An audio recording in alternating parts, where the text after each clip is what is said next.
Dr. Andy Reibach, emergency room physician, St. Clair Hospital. It's been 57 days, just over 8 weeks since we were last together in this medium. How you doing? I'm doing well, thank you. So tell me about your background. Where are we? So I think we're through a significant amount of what I would call the first wave of this. We're very fortunate in the South Hills. It's been, I believe, 25 days since we've had a positive COVID test in the St. Clair health system. And there's probably been 1,500 tests in that time. We have plenty of testing. I think it's not very prevalent in the South Hills. In Allegheny County, I think there were,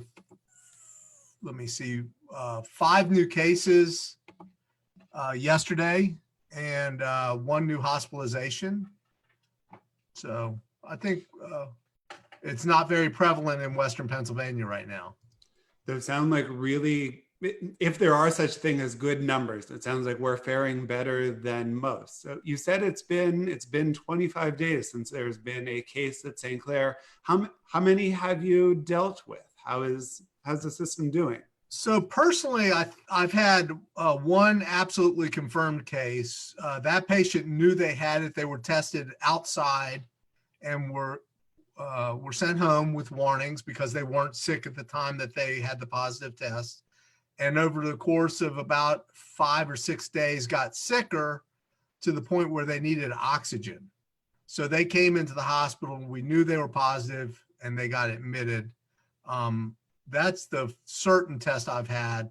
I've had probably 1 or 2 others that I've tested that I was pretty sure had it, that did have oxygen requirements.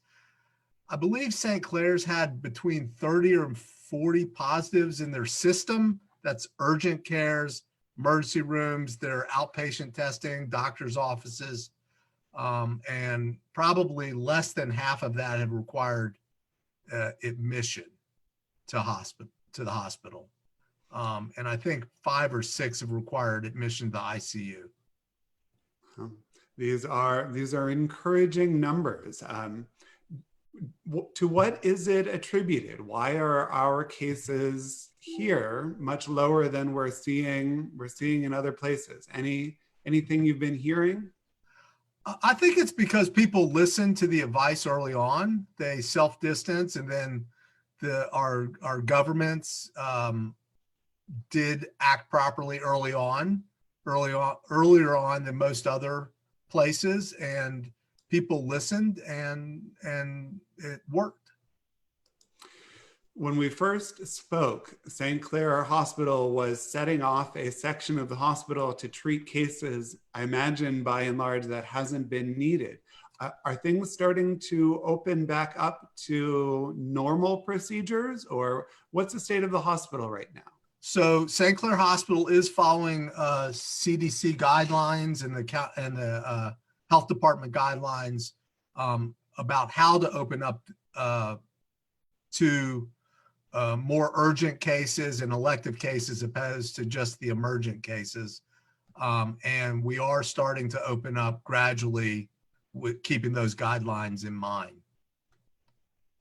When first we spoke, information about the virus was just coming out. And I'm curious what we know now that we didn't know then.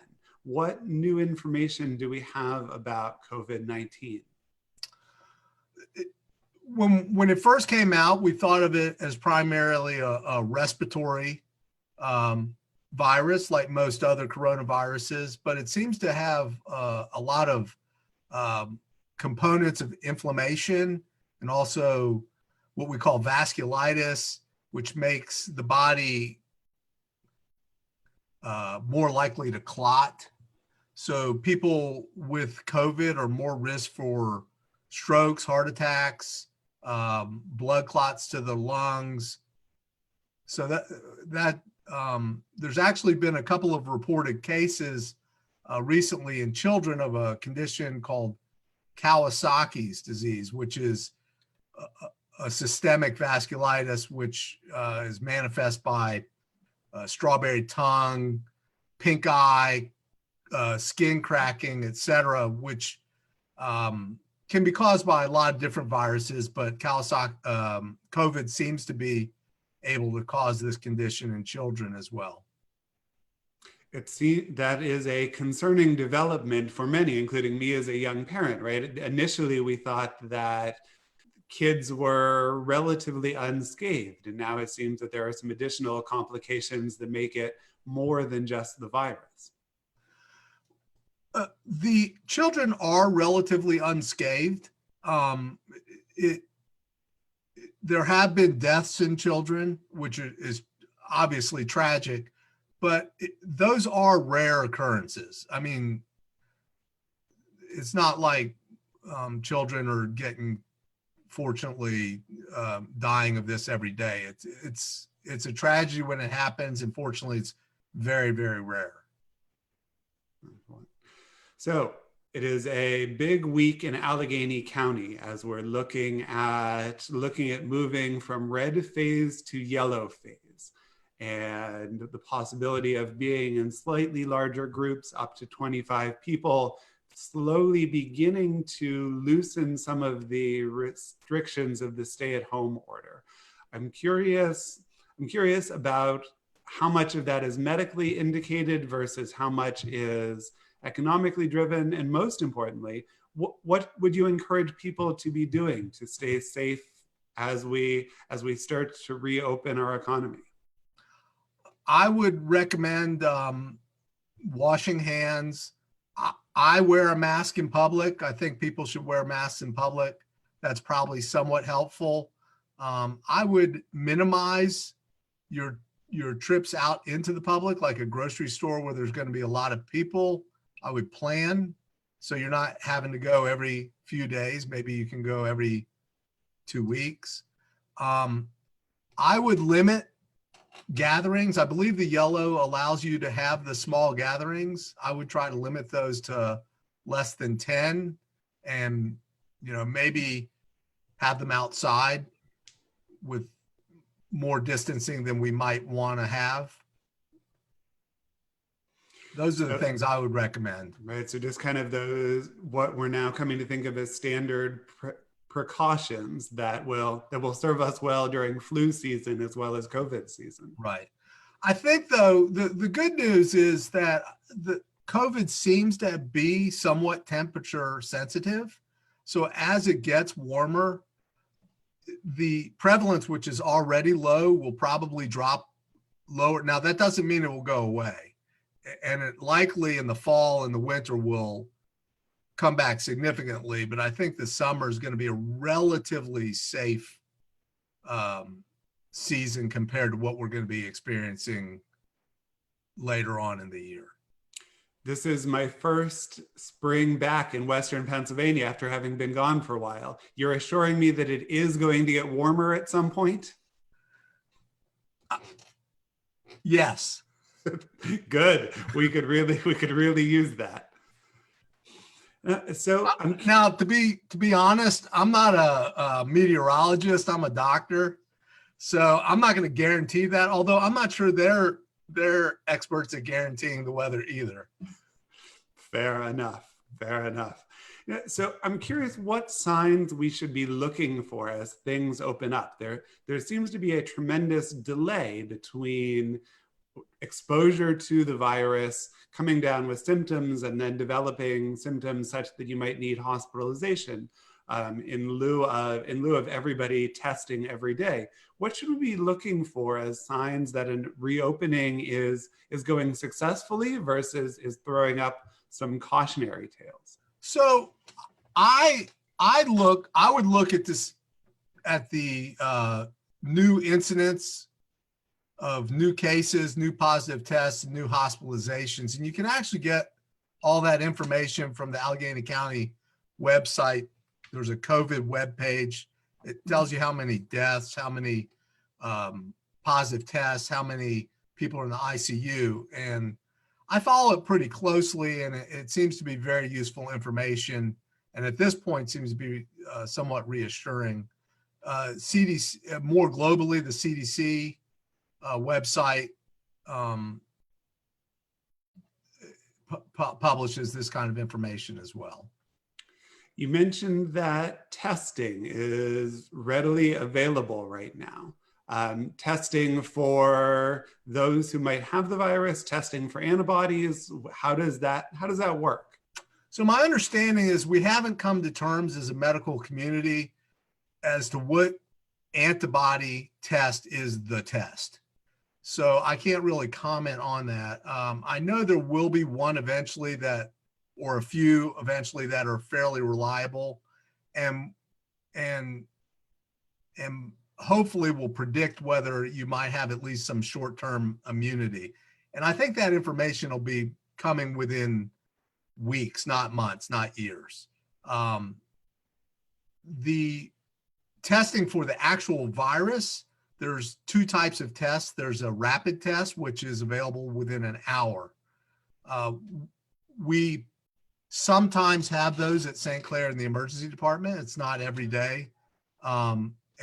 But every day so we reserve those for people that are getting admitted to the hospital, so we can determine whether they need to go to our COVID floors or to the ICU as opposed to our regular floors or our CCU, which is acting as an ICU in this time of COVID. But we have the send out test, which takes 2 days to get back as many as we need.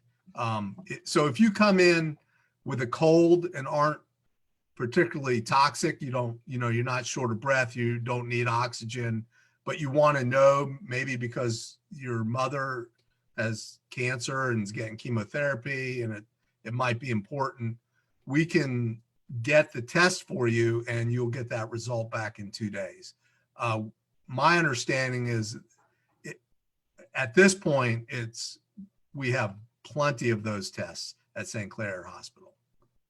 That's great to hear. And you guys are well suited for PPE. You've got masks and gowns and gloves, or is that still a work in progress? So I want to credit the leadership of the hospital. We have never, now to be fair, I use an N95 for a whole day, but we have not had any shortage of the people who need PPE to take care of the COVID patients. We have plenty of gowns. We have plenty of the N95s, plenty of gloves. We have, if we're doing certain procedures that are high risk, we have what we call PAPRs. If anybody follows me on Facebook, they may have seen me in it one day. So we have plenty of PPE at St. Clair Hospital. We're very fortunate. That's wonderful to hear. And tell me about morale. How's everyone holding up over there as you've been kind of working under extremist situation? I think everyone's doing okay. We have had manpower cuts because the hospital is actually pretty slow right now. So people are a little frustrated about the amount of work they can get right now. But other than that, I mean, we enjoy taking care of patients at St. Clair, and so we're happy to do it for the community. Great. Thank you for the work that you are doing. So my last question for you before I turn it to you, if there's anything else we should know, tell me a little bit about your virtual background. I can kind of see the Roman camp over your shoulder. When were you at Masada? I believe it was May. We went May of last year. My son lives in Israel. So I finally convinced my wife to go with some friends. We went on just the two couples, and I went once with what was called the Young Leaders Trip many years ago, and it was a short trip. I think it was 7 or 8 days. So the couple we went with go to Israel probably once, twice a year. So they indulged us and let us go to all the first time sort of things because my wife's never been. And my son was able to join us for a significant amount of the trip, and it was a lot of fun. Wonderful. Rabbi Alex and I were talking about trying to put a trip together. Needless to say, that was put on the shelf for a while, but hopefully we're able to revisit that in the future.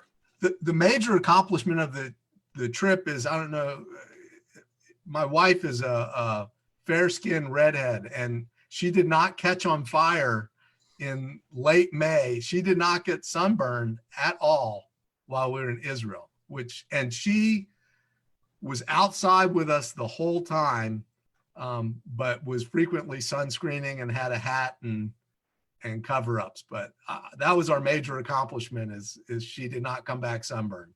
That's a major accomplishment for anyone, and I'm glad it was a successful trip on so many different fronts. Yeah. Dr. Andy Reibach, what else should we know? Anything else you want those who are listening to us to keep in mind as we navigate the entry to phase yellow? I want people to know that by listening to medical experts, Western Pennsylvania has really made a difference in how this affected our community, and that if we continue to listen to them, we should remain relatively safe.